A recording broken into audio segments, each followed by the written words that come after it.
Ready. Hello guys, এই যে আমি কালীবাড়ি যাচ্ছি বাতাসি কালীবাড়ি। ঠিক আছে, আমাকে বাচ্চা হয়েছে, আমাকে ফোন দিয়ে নিয়েছে যে মাসি আমার ভাসতে হয়েছে, আসো বাচ্চা না আসো।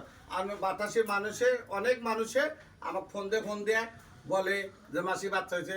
আমাদের বাচ্চা খোঁজা লাগে না, মানুষ আমাদের ফোন দিয়ে বাড়িতে নিয়ে এসে আমি আশীর্বাদ করি ভগবান এত ভালো আঁকো, ভালো থাক।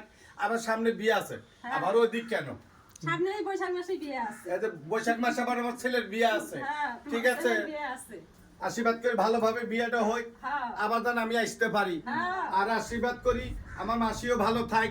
আমাদেরকে ফোন দিয়ে নিয়ে এসে দেখ, আমাদেরকে আমরা কিনার লোক, ওদের পাশে যে নিয়ে এসে যে দাঁড়াই, আমার খুবই আনন্দ লাগে, মনে যে এরাই আমার বাবা মা।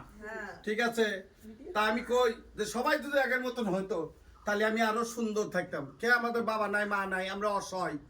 আশ্রমে থেকে বড় মা সোনা দেবী কিন্নার আকারা মঙ্গলমুখীর পক্ষ থেকে কাছে মানুষ হচ্ছে, আমরা আশ্রমের থেকে নানগুরু দাঁতগুরুর কাছ থেকে মানুষ হচ্ছি ছোট থেকে। ইনিরা আমাদের ডাকে, আমরা আসি মনে মনে এরা বাপ মা কি সুন্দর ডাকে। তা আমি সেই খড়িবাড়ি বলোকে, নকশাবাড়ি গলগলে বলোকে সবাইকে আশীর্বাদ করি, সবাই ভালো থাকো, সুস্থ থাকো, আর আমাদের পাশে তোমরা থাকবে। ঠিক আছে, কাটে।